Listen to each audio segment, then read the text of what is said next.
One of Egypt's finest talents has found a unique friend at Stoke City. Yeah, my name's Angela Smith. I'm chair of the Supporters Council, which means I feed back all the information from the fans to the club. But in addition to that, I'm in charge of some international projects, including some African projects and some Chinese projects. So it's quite an enjoyable role for somebody who supports the club. Does that mean you go around the world? It does, but it's not as glamorous as you think. I came back from China yesterday morning and I'm not sure what time zone I'm in, and when you see the back of somebody in one plane seat, you can see another one 10 minutes later. So I enjoy it, but it's not all glamour. Not only is Sobi making an impact on the pitch, but in the community too. Well, Ramadan's been great from the word go. He's an infectious personality, he's got lots of skill, and when he comes on he lights up the arena, and all Stoke fans have taken to him and he's taken to the supporters. I mean, when he actually managed to score a goal, albeit deflected, he just had a little mental. It was great to see. He has a lot of passion for our football club, and consequently we've picked a huge amount of fans from Egypt and the wider areas because of him being in our squad, and he's loved by everybody here. This summer he got married, so obviously there's one or two bits and pieces taking place in his life which perhaps have affected his concentration in the pre-season build-up, but he's back to full strength now, and I think he'll figure in many matches this season. Are the African players encouraged to take part in community activities in their own countries?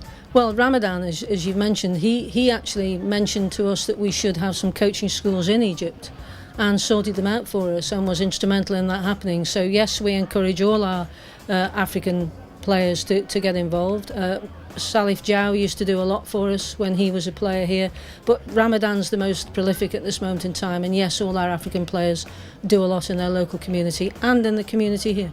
Liverpool's Sadio Mane was given a 3-match ban for his sending off last weekend against Manchester City, but the club's appeal failed. I'm not sure if I'm disappointed. Actually, I didn't expect something different, not because of I thought our appeal was absolutely right, because it was never that we said, even if I could say, even if we would have appealed the red card, what we didn't, we only appealed the length of the suspension. That actually never thought it will happen, but only because I'm used to things like this. So obviously it's not an English thing. I think there were a lot of situations in the last few weeks which were similar, and if you want, all the other players were lucky. Only Sadio was not lucky, and obviously Ederson was not lucky, because he got we never want to underestimate this. It looks really awful, to be honest, and he was also lucky that nothing more serious happened in the situation. But actually that's football, and I know exactly if it would have been the other way around, we also it would not have been different to what Man City thought in this moment.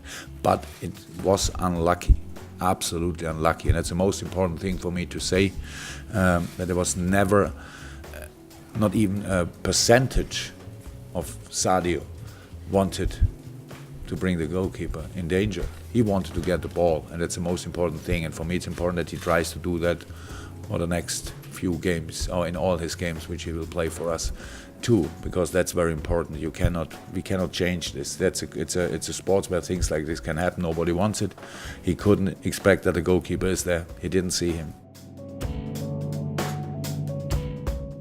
To the state of play in the Premier League, Manchester United lead the way from City at the top of the table on goal difference.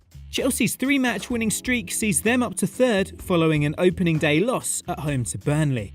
A look ahead now to this weekend's fixtures. Desperate for a win, Bournemouth host Brighton. Roy Hodgson begins his Crystal Palace reign at home to Southampton. High-flying Huddersfield take on Leicester City. West Brom meet West Ham at the Hawthorns. Liverpool look to bounce back against Burnley. It's fourth against second as Watford host Man City.